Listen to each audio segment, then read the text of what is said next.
Bonjour. Vous êtes historien des sciences et théologien, vous êtes spécialiste d'éthique au CNES et vous venez de publier un livre dont le titre est « Turbulence dans l'univers » et le sous-titre est « Dieu, les extraterrestres et nous », ce qui constitue un vaste programme. Alors, avant d'entrer dans le cœur de votre thèse, quand on parle d'extraterrestres, à quoi pensez-vous? À des êtres qui nous ressemblent, à des sortes d'animaux? Est-ce que vous les figurez? Étant biologiste, j'ai un peu du mal à me les figurer parce que j'imagine effectivement que je dois y inclure dans ce terme d'extraterrestre aussi bien la plus modeste des bactéries que l'organisme le plus développé. Alors c'est vrai, comme vous venez de le faire, j'aurais plutôt tendance à introduire des êtres doués d'une certaine intelligence, d'une certaine conscience, avec la possibilité, alors fascinante, c'est-à-dire à la fois effrayante ou fortement attirante, de pouvoir les rencontrer et de converser avec eux. Mais voilà, une expérience de pensée, comme vous l'avez proposé, imaginons plutôt des êtres un peu élaborés, et avec une possible rencontre de troisième type. Donc la question que vous posez dans votre ouvrage, c'est qu'est-ce que cela changerait pour nous, notamment pour notre foi. Vous avez la foi et la foi chrétienne, et vous posez la question de savoir si l'existence avérée de ces êtres pourrait changer notre façon de croire. Mais est-ce que c'est une question que vous vous posez vous-même, ou est-ce que c'est une question qu'on vous pose parce qu'on sait que vous êtes théologien? C'est dans l'histoire, dans mon propre histoire, c'est plutôt la seconde alternative. C'est vrai que, comme j'ai souvent l'occasion de faire des conférences autour des questions spatiales, vous l'avez rappelé, je travaille pour l'Agence spatiale française.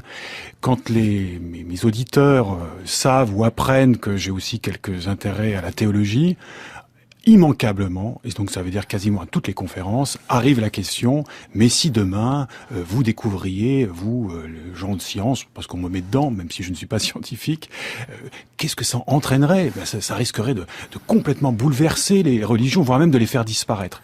Donc, j'ai souvent essayé, et je continue à essayer de répondre à ces questions-là, et donc j'ai aussi été amené moi-même à y réfléchir, quitte à inverser un peu la problématique et d'en faire effectivement un exercice de pensée, plutôt que de rajouter une nouvelle couche sur un débat où se mélangent trop facilement science et théologie. Alors les physiciens ont l'habitude, depuis Galilée, de faire des expériences de pensée. Einstein est connu pour des expériences de pensée célèbres qu'il a inventées avant de découvrir la théorie de la relativité. Ruven Augier, un philosophe que nous recevions il y a quelques semaines, nous expliquait qu'en philosophie morale, on fait aussi des expériences de pensée. On imagine des situations, on essaie de déterminer ce qu'il faut faire dans telle ou telle circonstance. Et vous-même, en théologie, vous dites, on peut faire également des expériences de pensée. Il y en a certaines qui sont classiques. Par exemple, on peut mettre l'idée de l'omnipotence de Dieu en contradiction avec elle-même, en se demandant si Dieu pourrait créer une pierre si lourde qu'il ne puisse pas la porter. S'il peut créer une telle pierre, eh ben, il cesse d'être tout-puissant. Et s'il ne le peut pas, c'est qu'il n'est pas tout-puissant. Donc, exactement. Est-ce que c'est utile et à quoi ça permet d'arriver en termes de résultats théologiques? Bien, comme toute expérience de pensée, il faut d'abord bien poser que c'est une expérience de pensée, en bien poser les limites. Et en théologie, du moins tel que je pratique ce genre d'exercice, ça donne surtout l'occasion de considérer une tradition religieuse, et là en l'occurrence une tradition chrétienne à laquelle j'appartiens, avec un regard, une perspective un peu différente. Comme j'aime à dire, vous prenez un éclairage différent, nécessairement il y a des choses qui étaient absolument évidentes, des reliefs qui étaient imposants, qui finissent par disparaître, et au contraire, des aspects qui étaient très cachés, qui peuvent être révélés. C'est ça l'intérêt d'un exercice de pensée, en tout cas en théologie, et je dirais même en général en spiritualité. On connaît les haïkus, tous ces maîtres de spiritualité qui, à leurs disciples, eh bien leur proposent des énigmes, leur proposent des situations tellement originales qu'ils sont désarçonnés, qu'ils sont déboussolés, et ce faisant, qui découvrent peut-être une autre manière de considérer la même tradition religieuse, la même tradition spirituelle ou théologique. Il ne s'agit pas du tout de verser immédiatement dans la fiction ou dans, pire encore, dans l'hétéro. Il s'agit simplement de considérer ces traditions différemment. Alors Jacques Arnoux, nous ne savons pas aujourd'hui s'il existe des extraterrestres. On découvre de plus en plus d'exoplanètes dans d'autres systèmes planétaires. Et on a tendance à dire, plus on en trouve, plus la probabilité qu'il existe une vie ailleurs que dans notre système augmente. Est-ce que c'est un bon raisonnement, ou est-ce que vous pensez que finalement il n'y a pas de planète identique, il y a une sorte de biodiversité des systèmes planétaires qui fait que il se pourrait quand même que la vie n'existe que sur Terre sous la forme qu'on lui connaît? J'entends très bien l'argument surtout des astronomes d'ailleurs qui quasiment presque tous les jours découvrent des nouvelles exoplanètes, travaillent sur les questions d'habitabilité de ces planètes par rapport à l'étoile en question. Et c'est vrai que l'accumulation, l'un d'entre eux dit il pleut des planètes, l'accumulation du nombre de ces planètes laisserait à penser que les chances augmentent. Et en même temps, un astronome, et je le répète, plutôt de tendance biologiste, le biologiste est sans doute plus sensible au caractère particulier et complexe du vivant tel que nous connaissons aujourd'hui sur Terre. Et c'est vrai que tout à la fois la diversité extraordinaire qui existe sur cette planète et sa singularité fait que le biologiste va plutôt aller dans le sens que Monod, il y a plus de 40 ans, disait l'homme est seul au sein de l'univers. Monod était déjà sensible à ce caractère très singulier, voire unique du vivant. Donc je reste plutôt ouvert aux possibilités. Je n'entre pas nécessairement prendre une position définitive quant à l'alternative. Ils existent ou n'existent pas. Mais ma sensibilité biologique me ferait penser restons raisonnables et en tout cas rendons-nous compte de la singularité de la vie sur Terre. C'est déjà pas mal. Et laissons la possibilité ouverte et l'absence possible. En tout cas, il est possible qu'un jour on démontre l'existence d'une vie extraterrestre, mais il est aussi possible qu'on ne parvienne pas à la démontrer, ce qui ne voudrait pas dire qu'elle n'existe pas. L'absence de preuve n'est pas la preuve de l'absence. Oui, et les dimensions de notre univers, de la réalité que nous pouvons observer, ces dimensions sont déjà tellement exorbitantes que nous n'aurons jamais le temps de faire le tour de cet univers pour aller déceler dans le moindre des recoins la plus petite des bactéries. Donc de ce point de vue-là, ou bien nous les trouvons, nous les dénichons dans le temps que la survie de notre espèce nous laisse, ou bien nous resterons toujours dans l'ignorance. Mais on peut savoir un jour qu'il existe des extraterrestres, mais sans savoir aussi qu'il est impossible d'entrer en contact avec eux.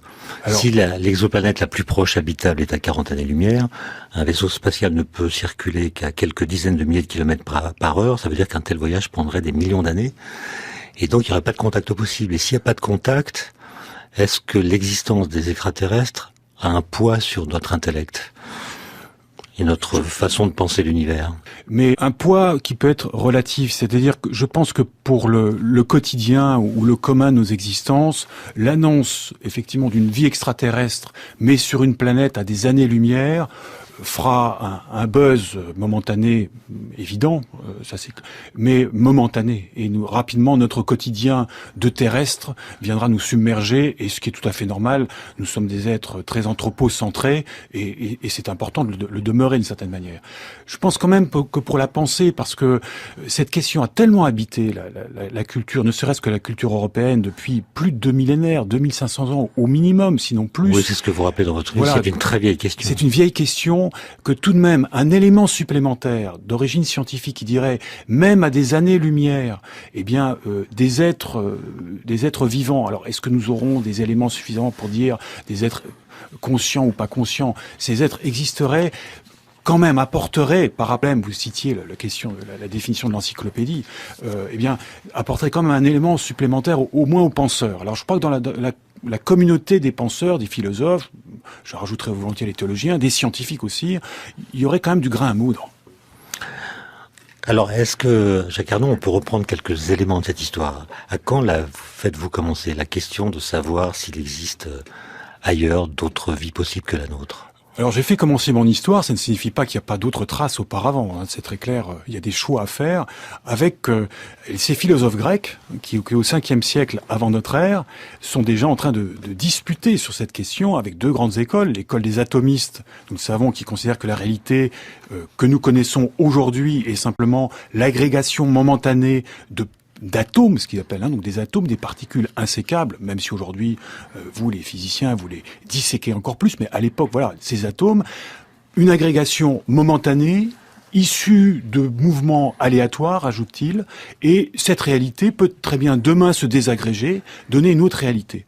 Donc aussi bien pour ces atomistes, dans l'espace que dans le temps, on peut imaginer une pluralité des mondes. C'est même pas une imagination, pour eux c'est une certitude.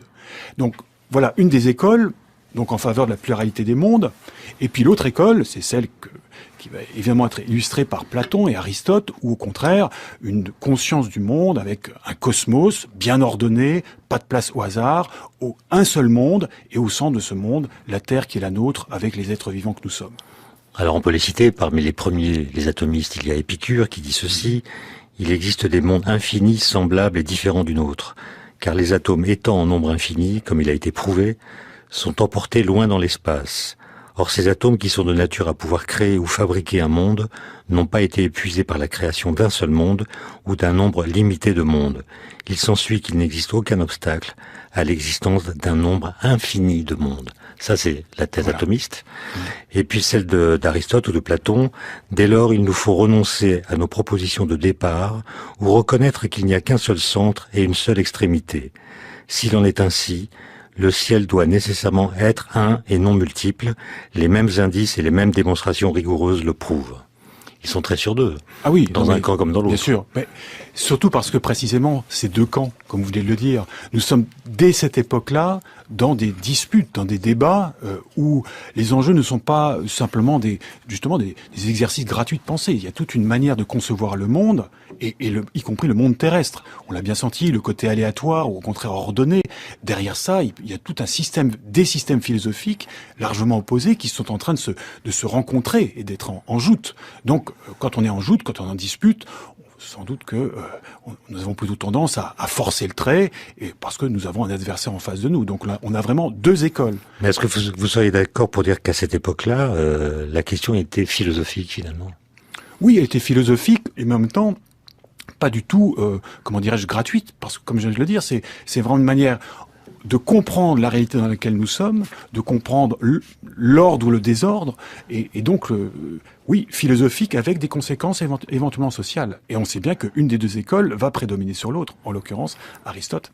Mais quel était l'enjeu finalement? Qu'est-ce que ça aurait changé pour Aristote? Par exemple, faisons à notre tour une sorte d'expérience de pensée rétrospective. Imaginons qu'Aristote, de son vivant, ait appris l'existence d'autres mondes avec des êtres vivants qui les habitent. Quelle aurait été sa réaction, sa surprise? Est-ce que son système se serait effondré?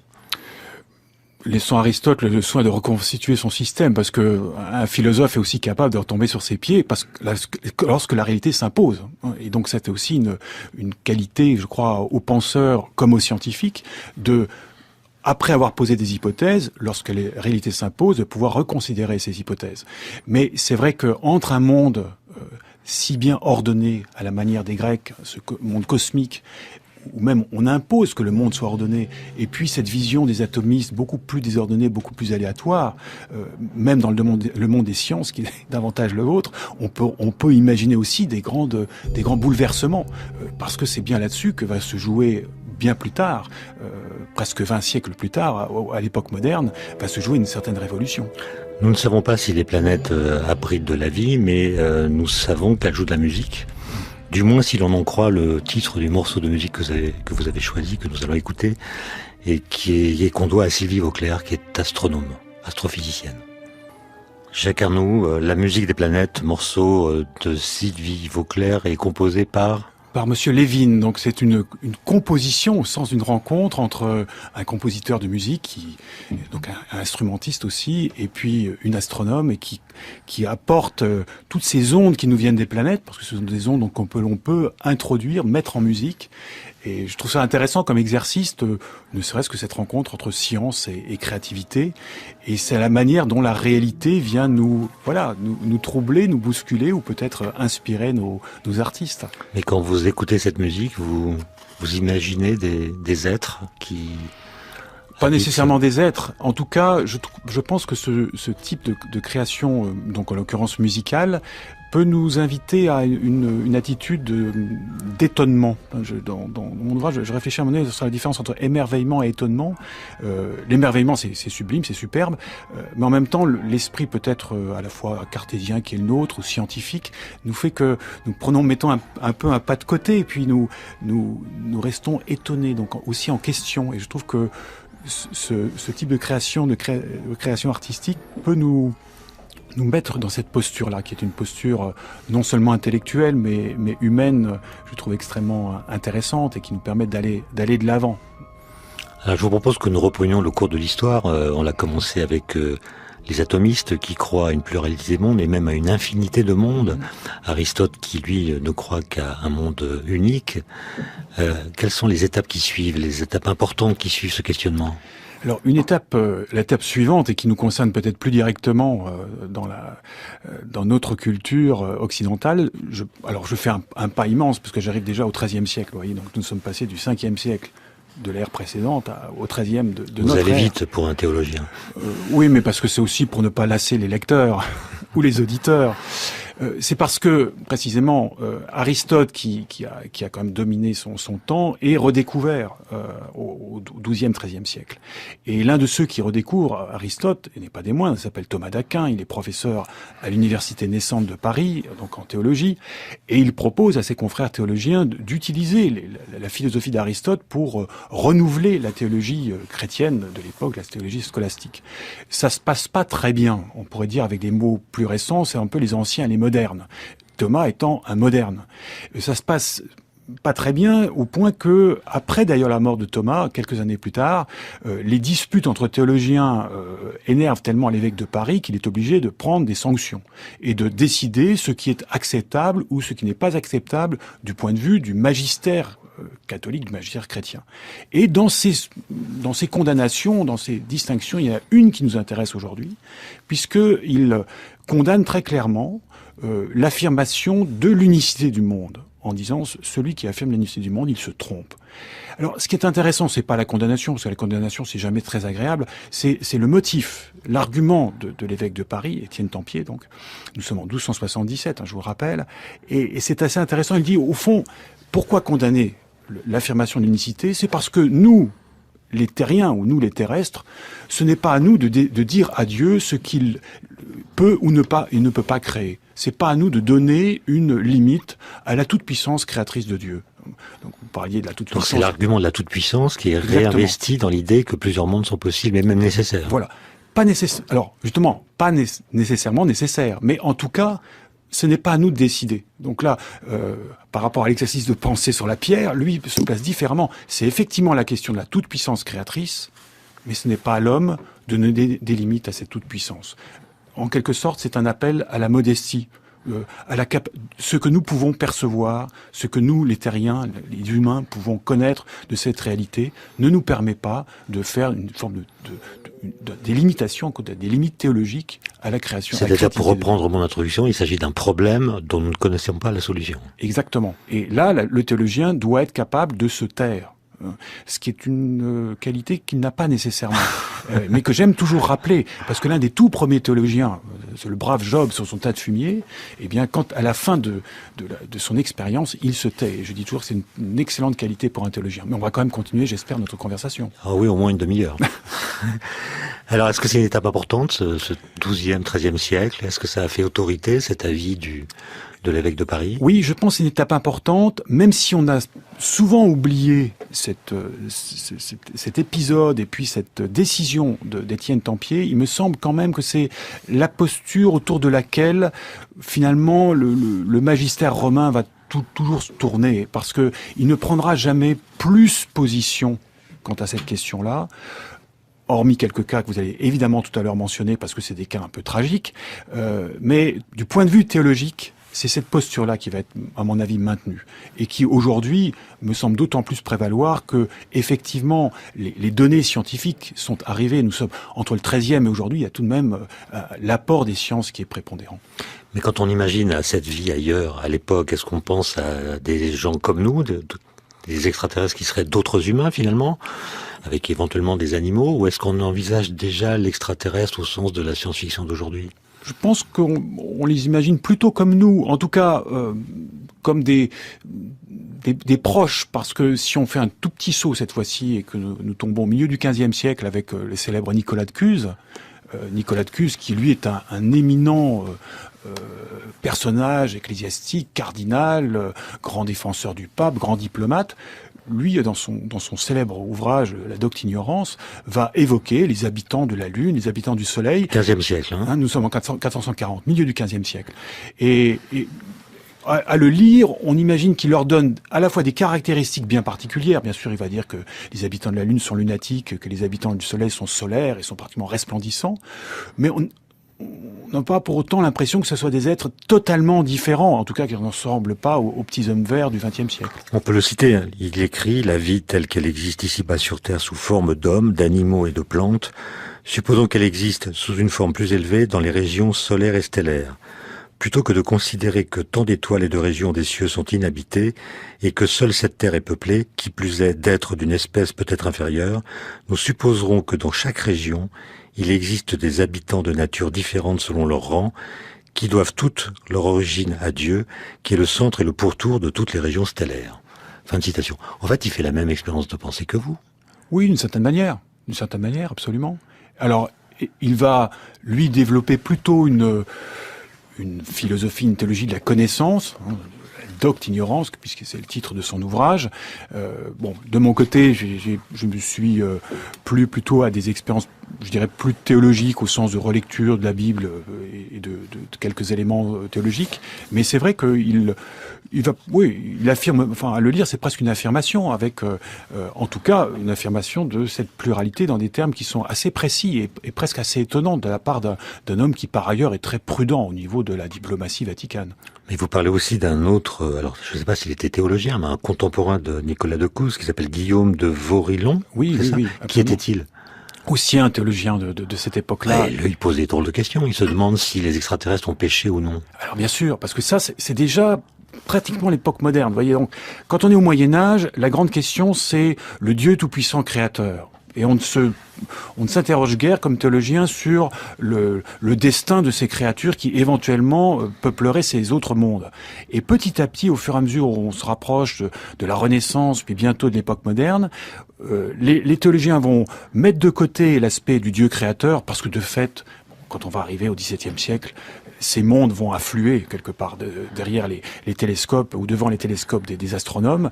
En revanche, la question va devenir plus anthropologique, même si c'est pour des extraterrestres, la question c'est quel est le destin de ces êtres-là. Et donc, pour un théologien, c'est est-ce qu'ils ont péché ou pas, est-ce qu'ils doivent être sauvés ou pas. Et donc Guillaume, lui, va aller déjà au XVIe siècle. Au XVe siècle, va déjà poser ces questions-là. Guillaume de Vaurilon qui écrit « Si le Christ, mourant sur cette terre, pouvait racheter les habitants d'un autre monde, je dirais qu'il en est capable, même s'il ne serait pas convenable qu'il se rende sur un autre monde pour y périr une fois de plus. » Mais oui, parce que là, vous savez, on est au cœur de pas mal de revendications humaines. Parce que pour la foi chrétienne, le Christ s'incarne dans notre espèce humaine, telle que nous la connaissons aujourd'hui. Si je m'inscris, si je confesse cette tradition-là, j'ai toutes les raisons de penser que cette espèce humaine, c'est quand même la plus extraordinaire de tout l'univers, puisque Dieu choisit de prendre corps dans cette espèce-là. Donc c'est une raison d'orgueil qui oublie que la raison théologique fondamentale, c'est parce qu'on a péché que le Christ s'incarne. Mais bon, on oublie ça et on en fait une raison une véritable décoration majeure. Et donc, Guillaume, tout à la fois dit, il y a d'autres êtres, ils ont pu pécher. Oui, mais le Christ ne va s'incarner que dans notre nature, parce que nous sommes quand même le fleuron de la création. Et ça, c'est un argument qu'on retrouve dans les questions extraterrestres, mais qu'on retrouve aussi dans d'autres domaines et dans d'autres dossiers que vous connaissez bien, sur les questions d'évolution biologique.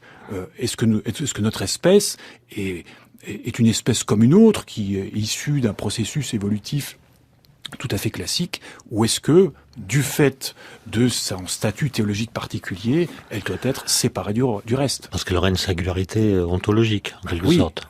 Et en l'occurrence, théologique. France Culture. La conversation scientifique par Étienne Klein. Alors, est-ce que les découvertes de Copernic, d'abord de Galilée ensuite, précédées par les discours de Bruno, ont changé la donne? Alors, avec tous ces astronomes et ces penseurs, depuis Bruno, Copernic, on entre dans une époque, et là, vous la connaissez mieux que moi, mais une époque importante, avec quand même ce personnage de Bruno qui est intéressant, je trouve, parce que c'est peut-être le dernier des anciens, avant d'être le premier des modernes. Il va mal terminer sur un bûcher. Il fait la transition, parce qu'il connaît très bien toute cette tradition dont nous venons de parler, et sans doute encore mieux, bien mieux que moi. Il l'incarne, et il fait un saut de pensée extrêmement puissant, parce qu'en s'appuyant sur justement les découvertes ou les avancées de Copernic, comme il meurt en 1600, va venir juste après Galilée, et il affirme la pluralité des mondes, il affirme l'infinité, le caractère infini du monde, et c'est pour cette raison qu'il va être condamné, parce que en donnant un qualificatif infini, en qualifiant d'infini ce monde, il donne au monde un qualificatif qui est normalement réservé à Dieu. Et donc la pluralité des mondes, on voit bien, devient un opposant possible à une forme de confession. Alors celui qui va ouvrir les hostilités contre Copernic, c'est Martin Luther. Oui. Qui écrit dans ses propos de table, alors c'est des propos qu'on pourrait presque, qui rappellent ce qu'on entend aujourd'hui. Il a l'air de dire que plus rien ne va. Je cite, on parle d'un nouvel astrologue qui veut prouver que la Terre bouge et tourne au lieu que ce soit le ciel, le soleil et la lune, tout comme si un homme en char ou en bateau prétendait qu'il ne bouge pas de place et que ce sont la terre et les arbres qui marchent. Mais c'est comme ça aujourd'hui. Quand un homme veut faire le malin, il faut qu'il invente quelque chose, et sa façon de faire doit être obligatoirement la meilleure. Cet imbécile veut mettre tout l'art de l'astronomie à l'envers, seulement l'Écriture sainte nous le dit, c'est au soleil que Josué a commandé de s'arrêter et pas à la terre. Fin de citation. C'est quand même pas mal. La messe est dite. Mais oui, enfin, surtout pas un protestant. Mais dans ses propos de table avec le personnage qui est Luther, mais nous voyons bien qu'il y a une opposition, et Luther n'est pas le seul. Dans la communauté protestante naissante, il y a aussi une assez forte opposition à cette nouvelle manière de considérer la réalité, où se trouve effectivement mise en question une lecture trop littérale de la Bible. Et d'ailleurs, l'argument de Luther est intéressant parce qu'il parle de ce voyageur qui voit bouger le ciel, mais nous sommes effectivement en voyage sur cette planète. Donc, son argument est intéressant. On peut l'utiliser dans le sens inverse. On a l'impression que ces questions, à l'époque, étaient extrêmement sensibles. Est-ce qu'elles le sont encore? C'est-à-dire, est-ce que dans les discussions que vous avez avec des confrères théologiens, la question de la vie extraterrestre occupe une part importante? Alors, paradoxalement, la question est souvent posée par des non-théologiens. Et combien de fois j'ai été interpellé par des collègues scientifiques du monde de l'astronomie, du monde spatial, qui m'affirmaient très très gentiment, sans aucune animosité, mais le jour où on va trouver de la vie extraterrestre, ça sera fini des religions, en particulier du christianisme. Mais quel est l'argument ? L'argument, j'ai du mal justement à le décortiquer. C'est parce que le sentiment que l'apparition d'autres formes de vie va, et c'est vrai, suffisamment bousculer l'anthropocentrisme qui caractérise au moins ce qu'on appelle aujourd'hui les monothéismes, le judaïsme, l'islam, le christianisme, que cet anthropocentrisme sera tellement bousculé et mis en pièces que l'ensemble du système religieux d'où émerge cet anthropocentrisme pourrait être bousculé. De fait, il semblerait que c'est si je puis me permettre, un vœu pieux qui est caractéristique plutôt des non-croyants. En tout cas, les sondages qui ont pu être faits par quelques collègues, en particulier aux États-Unis, montrent quand on pose la question est-ce que la découverte d'une vie extraterrestre entraînerait, bousculerait les croyances, eh bien, l'affirment très volontiers les non-croyants. En revanche, quand vous posez la même question à des croyants de religions fort différentes, quand on est aux États-Unis, quand on va en Californie, on trouve très facilement des représentants de toutes les religions du monde, eh bien, ces croyants se trouvent beaucoup moins bousculés que ne le prétendent les non-croyants. Alors, ça veut dire qu'ils sont indifférents? Non, pas indifférents. Non pas indifférents, mais c'est que... Alors après, la distinction, il y a des distinctions qui peuvent se faire entre les courants religieux et à l'intérieur de chaque courant, entre les postures croyantes ou religieuses. Il est clair que les croyants dogmatiques qui tiennent à une lecture littérale de leurs textes sacrés ou au dogme de leur propre religion, dans lesquels il n'est pas question d'extraterrestres, ont du mal à admettre la découverte potentielle d'une vie extraterrestre. Ceux qui sont moins fondamentalistes ou moins littéralistes ou moins dogmatiques disent au fond, comme on l'a entendu même déjà dans notre petit parcours historique, c'est une réalité à intégrer et le plus souvent cette tradition religieuse à laquelle ils adhèrent peut parfaitement l'intégrer. Il y a aussi des différences en fonction des courants religieux. C'est vrai que les courants philosophiques ou religieux extrêmes orientaux, avec des échelles d'espace et de temps, sont beaucoup plus accueillants par rapport à l'existence d'autres mondes. Mais même, une fois encore, même la tradition chrétienne, auquel nous avons déjà largement fait allusion, se trouve finalement, je dirais, peut se trouver relativement à l'aise avec une telle possibilité. Mais Jacques Carnot, est-ce qu'on pourrait pas s'en sortir entre guillemets en disant que il peut y avoir des êtres extraterrestres ailleurs, mais qu'il n'y a d'humains que sur Terre? Autrement dit que nous sommes terriens finalement avant d'être humains. C'est notre Terre qui nous a fait ce que nous sommes. Nous sommes des êtres géocentrés. Et même s'il y a de la vie ailleurs, elle ne ressemble pas du tout à la nôtre. Il n'y a pas en quelque sorte de concurrence théologique à invoquer pour remettre en cause les croyances terrestres. Moi, je partage tout à fait cette position. D'ailleurs, quand vous parliez du caractère terrestre et géocentré, je n'oublie jamais le très beau texte de Husserl de 1934. La Terre ne se meut pas. La Terre ne se meut pas. Hein, la Terre originaire, l'arche originaire de notre humanité. La Terre est notre archi-foyer, dit-il. Voilà. Donc, ce constat par ce philosophe de cet enracinement, de cet accrochage de notre espèce humaine et pour longtemps encore à cette terre. Et c'est vrai que c'est là qu'il faut, je crois, absolument tempérer les ardeurs des uns et des autres, aussi bien les pour et les contre, que notre espèce reste attachée à cette terre. Elle est singulière de ce point de vue-là. Et la théologie, si on reprend ce vieux texte qui est sans cesse cité par les uns comme par les autres, hein, du texte de la Genèse où Dieu est dit créer l'homme à son image. Ça ne pose aucun problème, enfin à mon avis, aucune limite sur la création d'autres êtres à l'image de Dieu. Sinon, si on crée un lien beaucoup trop strict, on réduit une fois de plus Dieu à l'image de l'homme, ce qu'on a évidemment un théologien ne devrait pas faire. Alors vous parlez dans votre livre, Jacques Carnot, du problème christologique. Qu'est-ce ? Alors c'est ce que vous avez déjà commencé à évoquer avec ce brave Guillaume de Vaurilon. C'est que une fois qu'on a un peu réglé la question du Dieu créateur en disant bon finalement le Dieu tout-puissant, eh bien au lieu de faire un seul monde comme disait Aristote, il va en faire plusieurs et au contraire c'est très bien et plus il y a de la variété, plus son pouvoir créateur est affirmé. Et donc arrive à la question du Christ, comme je le disais tout à l'heure, fait homme qui vient nous sauver.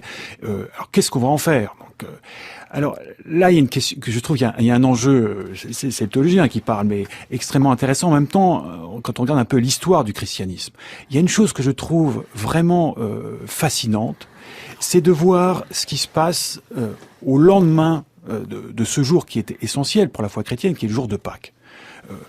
L'événement de Pâques, ça, dans la tradition chrétienne, ça a une date et un lieu. Ça se passe à Jérusalem le matin d'une Pâque que l'on pourrait, que certains calculent. Bon, c'est vraiment très très localisé. Et dès le surlendemain, la question pour les premiers chrétiens, c'est quelle mesure donner, quelle échelle donner à cet événement. Est-ce que c'est uniquement pour nous qui sommes les témoins ou les quasi-témoins de cet événement-là? On arrive le lendemain et c'est une tentation. En disant, au fond, voilà, il est arrivé quelque chose, j'en profite parce qu'il y a encore un peu de lueur de la résurrection qui continue à exister à Jérusalem, mais ça va être, après c'est la fin du monde. C'est que moi qui vais être sauvé, ou que nous, le petit groupe d'élus. Au contraire, leur premier souci, ou leur souci en tout cas de gens comme Saint Paul, l'apôtre qui est quand même, qui est un peu à l'origine de l'Église, va dire, c'est pas du tout uniquement pour vous, ça a tout de suite une échelle cosmique. Pas seulement terrestre. Là, pas seulement terrestre. C'est ça qui est étonnant. Parce que on a souvent moi le premier, je tendance à dire, oui, les premiers chrétiens, ils étaient occupés par leurs propres petites histoires, leurs petits problèmes locaux. Non, les premiers théologiens, Saint Paul et les autres, ont tout de suite voulu donner cette dimension cosmique.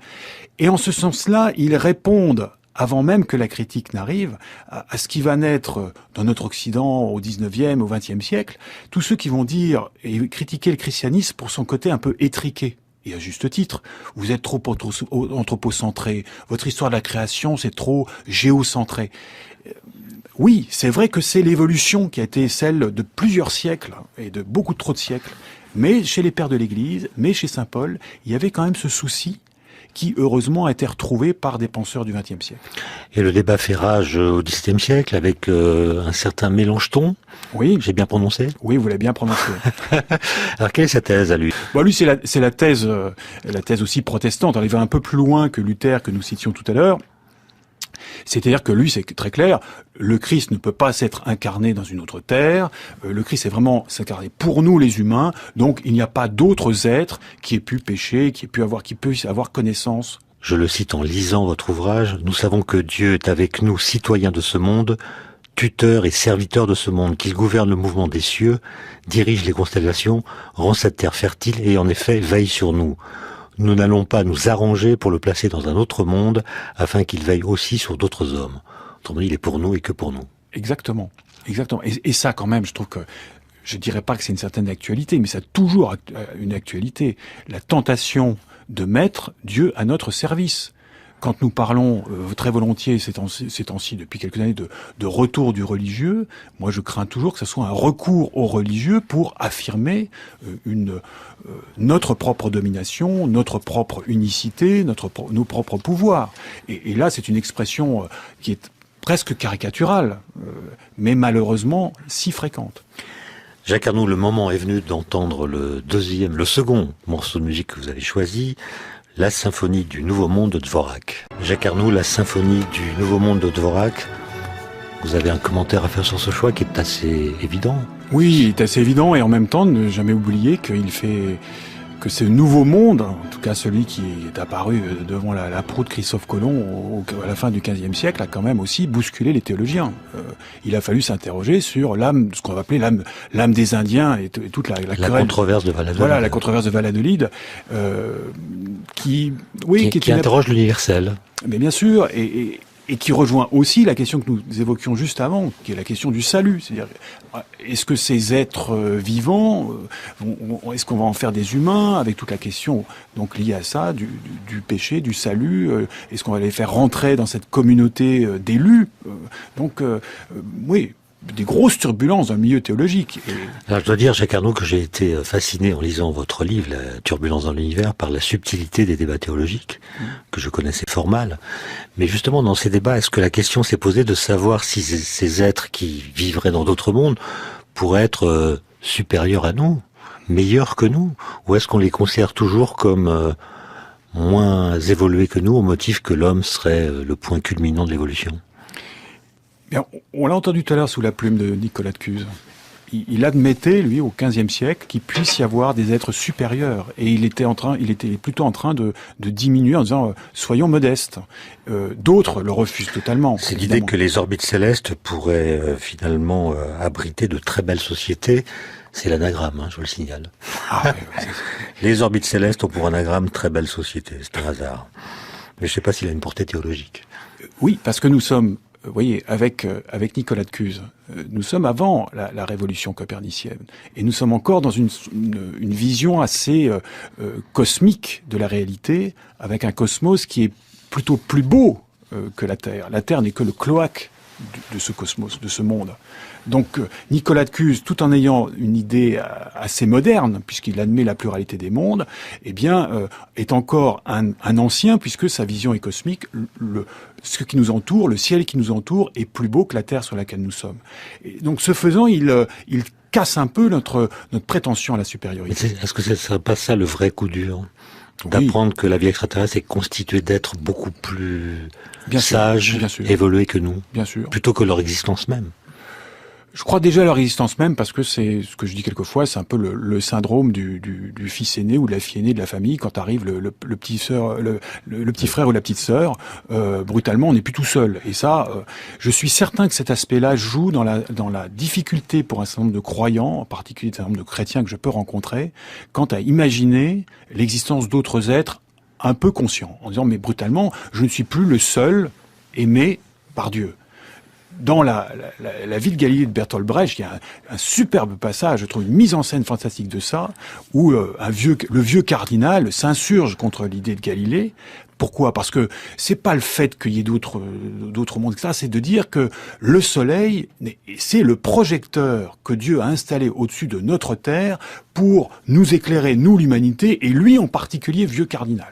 Donc, c'est cette espèce d'anthropocentrisme, même d'égocentrisme, qui est quand même, qui nous appartient, soyons clairs. Alors, vous intéressez depuis assez longtemps, Jacques Arnoux, à la question des rapports entre science et religion. Est-ce que les choses, à votre avis, évoluent dans le bon sens, ou est-ce que de nouvelles tensions se manifestent autour de la question de l'origine, par exemple, dont l'anagramme, excusez-moi d'y revenir, est religion? Bon, nous ferons à la fin la liste des anagrammes que nous avons J'en ai une utilisés. très belle pour la fin. Et donc, moi, je suis optimiste de nature, donc j'essaie de regarder aussi le bon côté des choses. Je sais qu'aujourd'hui, il y a, et je le vis, des courants, nous en parlions tout à l'heure, qui ont recours aux religieux ou une espèce de forme de retour de religieux qui, à travers des postures dogmatiques, des postures littéralistes, on prend le texte sacré, on le lit au pied de la lettre. Bon, je pense évidemment aux courants créationnistes. Ces courants créationnistes sont dangereux parce que ils touchent l'enseignement, ils touchent l'autorité dans l'enseignement, et c'est des choses qui sont extrêmement graves, je crois, aujourd'hui. Ils sont aussi dangereux d'une certaine manière parce que, par effet de réaction, ils suscitent des mouvements d'opposition où on va au contraire devenir ou redevenir quasi scientiste, où il y a plus que la science qui doit tout dire sur l'humain, ce qui me semble tout aussi dangereux. Donc ça, effectivement, nous sommes dans une époque qui est assez troublée de ce point de vue-là, et nous ne devons pas minimiser cet aspect-là, parce que une fois encore, quand ces revendications créationnistes touchent l'enseignement, c'est évidemment une société entière qui peut être concernée par de telles revendications. En même temps, ce que je constate, c'est que, entre ces deux extrêmes de revendications, il y a aujourd'hui moyen de débattre, de discuter, de disputer, dans le beau sens académique du terme, et en particulier sur le domaine qui nous intéresse aujourd'hui. Nous ignorons parfois que est né un domaine particulier qui est l'astrobiologie ou l'exobiologie. Vous en avez sans doute déjà plusieurs fois parlé ici. Et donc, avec Jean-Pierre Bibring notamment. Voilà, par exemple. Et ce domaine, il est intéressant. Pourquoi ? Parce que ce sont presque deux cultures sensiblement différentes qui se rencontrent. Tout le domaine de la biologie d'un côté et le domaine de l'astronomie de l'autre ont des histoires, une fois encore des cultures historiques différentes se rencontrent. Et dans cette rencontre-là, même rencontre physique, j'entends, il y a des conférences, des workshops, comme on dit en anglais. Je constate que il y a une ouverture aux autres sciences, aux sciences humaines, à l'histoire, voire même parfois à la philosophie. C'est-à-dire que ce domaine est tellement à la fois très ancien, mais en même temps tellement nouveau dans cette rencontre, qu'il y a une qualité d'ouverture qui me semble absolument favorable à justement un dialogue ouvert où il ne s'agit pas tant de condamner et de réallumer des bûchers et d'intenter des procès que de dire où va-t-on ? C'est-à-dire qu'il y a, au lieu de se retourner uniquement vers le commencement, et vous nous avez déjà souvent fait réfléchir à la question, l'origine, le commencement, ces différences-là, une espèce de nostalgie permanente sur le paradis perdu religieux en particulier. Au contraire, il y a une espèce de regard vers l'avant qui d'abord intéresse les théologiens, je trouve, et qui intéresse aussi la manière de construire nos sociétés où, au lieu de se taper dessus et de nous brûler mutuellement, on peut peut-être quand même se poser des questions ensemble. Mais est-ce qu'on n'est pas un peu victime du fait que le Big Bang des années 50 n'a pas été très vite assimilé à l'origine de l'univers ? Alors qu'aujourd'hui, les physiciens qui travaillent sur ces questions hésitent, parce que le Big Bang, quand on l'écrit en essayant de tenir compte de toutes les forces qui existent dans l'univers, les forces électromagnétiques, nucléaires, gravitationnelles, le statut du Big Bang tel qu'on le pensait dans les années 50 a été modifié, de sorte que la question de l'origine se pose en d'autres termes, et le Big Bang ne peut plus être considéré comme l'explosion originelle qui aurait créé tout ce qui existe, l'espace, le temps, la matière. C'est plus compliqué, ça pourrait être une transition entre un univers d'avant et l'univers actuel, par exemple. Et donc, est-ce que la théologie s'intéresse à ces évolutions de la science elle-même, ou est-ce qu'on est dans le maintien de rapports de force assez anciens ?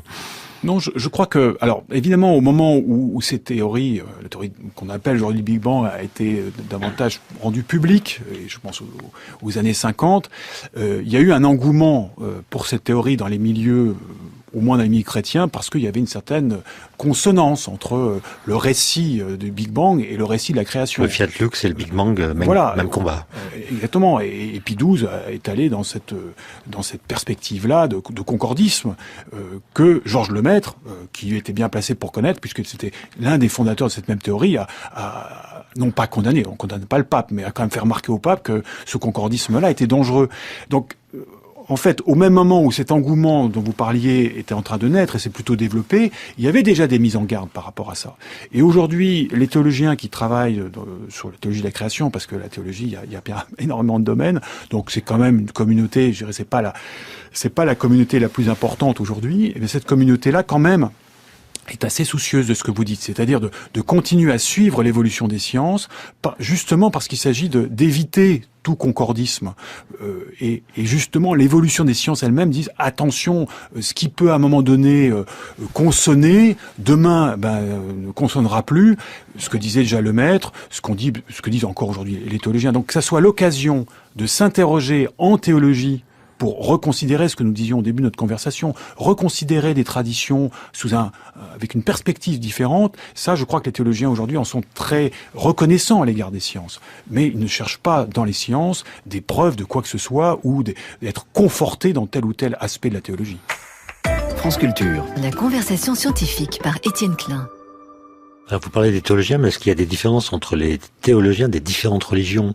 Est-ce que, par exemple, à propos de ces questions d'origine, ou bien à propos de la question des exoplanètes et de l'éventuelle vie extraterrestre qu'on a discuté aujourd'hui, les chrétiens catholiques ou protestants ont des façons de voir différentes, ou est-ce que finalement la même question interpelle de la même façon les différents corpus religieux? Non, il y a évidemment une grande vérité. Vous parliez déjà de biodiversité à plusieurs fois dans cette conversation. Pour les systèmes solaires. Oui, pour les systèmes solaires, il y en a aussi. Pour les théologiens. Il y en a aussi chez les théologiens, et fort heureusement, parce que nous sommes dans une communauté de chercheurs à notre mesure. Donc, s'il y avait au contraire une absence totale de diversité, ce serait extrêmement dommage. On serait simplement, une seule pensée. La pensée unique en théologie, elle est tout aussi dangereuse qu'ailleurs. Donc, il y a une diversité théologique, mais cette diversité, elle est, à mon sens, au service d'une communauté beaucoup plus importante qu'est la communauté des croyants. Et c'est eux aussi qui vont servir de test, si je puis dire, à cette diversité théologique.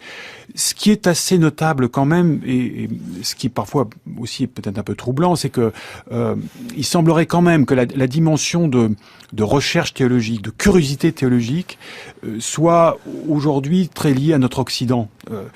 Par rapport aux questions que nous abordons aujourd'hui. Parce que, pour une raison qu'on peut peut-être résumer au risque de la caricaturer, mais c'est que les sciences dont nous parlons, ces sciences de l'astronomie ou les sciences du vivant, elles ont énormément d'enracinements occidentaux. Et ces enracinements-là concernent directement la même culture que cette culture théologique, en particulier chrétienne. Là, vous parlez de l'histoire de ces sciences, mais aujourd'hui, on les pratique en beaucoup d'autres endroits que l'Occident. Oui, absolument, mais dans un milieu culturel historique qui est notablement différent. Aujourd'hui, mais c'est une question que je me pose souvent et que vous avez peut-être déjà abordée ici, qui n'est pas si simple que ça à résoudre. Comment un chercheur japonais, spécialiste de la théorie de l'évolution, intègre-t-il sa propre recherche scientifique dans sa culture shintoïste ou japonaise? Nécessairement, le lien entre les deux, enfin la rencontre des deux va être différente de celle que aujourd'hui un chercheur dans le même domaine des théories de l'évolution, avec une culture occidentale, cette rencontre va être différente. Est-ce que c'est plus facile ou plus difficile? Vous voulez dire que la lecture qu'on fait de la science dépend du système culturel, historique, religieux éventuellement dans lequel on se trouve? Oui, j'ai un jour eu une illustration dans un congrès de primatologie où j'étais invité. Il se trouvait que c'était au Japon et c'était assez drôle de voir, alors avec mon ignorance de la primatologie et de tout ce qui est comportement animal, mais de voir quand même une différence chez ces scientifiques d'aborder le phénomène de ces primates qu'ils observaient, et sans doute qu'il y avait des questions aussi d'appréhension de la réalité animale dans sa propre culture. Enfin, mais ce sont des hypothèses que je n'ai même pas trop testées. Parce que la question que nous avons posée, la question du lien symbolique entre les humains, les hommes et les extraterrestres, ne rejoint pas la question du lien entre l'homme et l'animal. Mais bien sûr, c'est pour ça aussi. C'est la question de l'autre. Mais c'est la question de l'autre. Donc c'est pour ça que dans ma petite expérience théologique, j'étais pas simplement, je me suis invité au moins à ouvrir l'écoutille mais comment la Bible aborde l'autre? Ou quels sont les différents niveaux de l'autre? Il peut y avoir l'autre très proche, et je rappelle le célèbre épisode de Caïn et Abel, où ça c'est le frère qu'on va tuer parce qu'on ne supporte pas l'autre très proche, et Caïn qui lui-même va dire ensuite « Oh là, mais j'ai peur de rencontrer les autres hommes », alors ce qui pose beaucoup de problèmes sur la lecture littérale de la Genèse. Mais c'est aussi l'autre sous la forme d'un ange, dans la tradition biblique, les anges sont extrêmement présents. Et dans la tradition culturelle, l'ange, c'est le miroir de l'homme. Mais le miroir du miroir, c'est le démon, et approche toute la question aussi du démon. Donc, on peut comme ça dérouler toute une interrogation qui amène effectivement à la question aussi de l'animal, à la question des extraterrestres, et puis finalement aussi à la question des idoles. Parce que l'humain se pose volontiers en face de lui un autre auquel il peut donner des pouvoirs plus importants que les siens, des pouvoirs exorbitants, donc un peu surnaturels, extraterrestres. Nous n'avons pas dit, mais le terme le qualificatif d'extraterrestre signifiait auparavant surnaturel. On disait la Vierge Marie est extraterrestre. Alors de quand il date ce mot extraterrestre ? J'ai pas réussi à trouver la date de naissance, mais jusqu'à la fin du 19e, c'était plutôt un terme utilisé dans le monde spirituel et non pas physique. Ça date que du milieu du 19e que l'usage physique ou scientifique avec a été fait. Camille Flammarion. Sans doute à cette époque-là, à peu près. On a quelques traces dans les dictionnaires. Donc votre livre, Jacques Arnaud, Turbulence dans l'univers, pose la question en forme d'expérience de pensée du rapport entre les extraterrestres, si leur existence était avérée, et puis la croyance, la foi, Dieu, etc. Moi, j'ai envie de vous proposer, pour terminer, une expérience de pensée qui est, voilà, un jour, on apprend, grâce à des observations faites par les scientifiques, qu'on a détecté de la vie sur une exoplanète, peut-être sous forme bactérienne, on ne sait pas. Et vous êtes invité à commenter ce résultat à un journal télévisé. Qu'est-ce que vous dites ? Eh bien que, grâce à ces extraterrestres, nous allons enfin regarder de l'avant, ce que je vous disais précédemment. C'est-à-dire que nous devons quitter le côté unique de cette création terrestre. Et nous devons retrouver ce que nous dit très bien le livre de la Genèse dans le récit du déluge. Quand Noé sort de son arche, de fait, il vient d'un autre monde. Et là, il rentre dans le monde qui est le nôtre. Et la première chose qu'il fait, c'est qu'il va poser une alliance avec Dieu. Et ce faisant, il dit, au fond, le passé, savoir d'où on vient, le commencement, tout ça, oublions. Et créons quelque chose de nouveau et portons le regard vers l'avenir. Et moi, je pense que c'est comment dirais-je, le principal cadeau que pourrait nous faire l'annonce d'une vie extraterrestre, c'est portons nos regards vers l'avant. Accessoirement, mais est-ce que c'est une réponse de théologien, ça ? Oui. Parce que la théologie chrétienne est une théologie qui est éminemment eschatologique. L'intérêt majeur, c'est pas pour savoir quelle était la taille du paradis terrestre et quelles essences s'y trouvaient et comment se passait la vie entre Adam et Ève quand ils n'avaient pas péché. Le propos du théologien, chrétien, c'est un propos eschatologique, c'est on se tourne vers l'avenir, vers le futur, dans l'attente de ça. Et une attente qui est à la fois passive au sens où Dieu agit, mais aussi active, où l'homme a aussi sa place dans sa singularité. Merci Jacques Arnaud d'être venu nous rendre visite à cette conversation scientifique. J'ai vu tout à l'heure à votre visage que vous appréciez les anagrammes. J'en ai une belle pour vous, qu'on doit à Jacques Perry-Salkov, qui est la suivante. Qu'est-ce que la Terre devant ses vallées supérieures de pétillement d'étoiles ? Eh bien, cette question a pour anagramme « Le vide quantique est et reste la source réelle de l'espace-temps et de l'univers ». Voilà, je vous laisse réfléchir là-dessus tout en vous remerciant. C'était la conversation scientifique par Étienne Klein avec la collaboration de Cyril Baer, à la technique Pierre Faucillon et à la réalisation François Connac.